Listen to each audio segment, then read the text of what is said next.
I wanted to give you actually one good news. So last week, not last week, last to last week, I did a small part in my company. So I got the developer access. My colleague, who is a developer, and he's right now the only developer, so he has a lot of workload right now.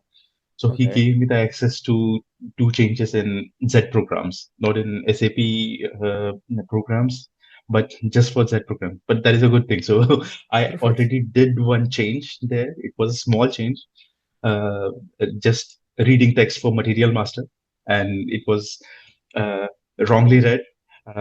We wanted it only in English, and it was in the system language.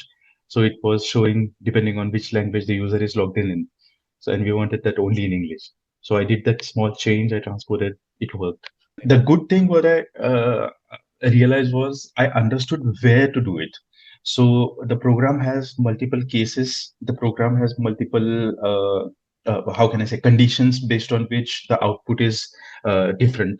And so yeah, I checked it multiple times in debugging, like, is this the right place? Is this correct place to execute the change? And then I did it. So that was a little bit better. So I think if it was before, I wouldn't have recognized that.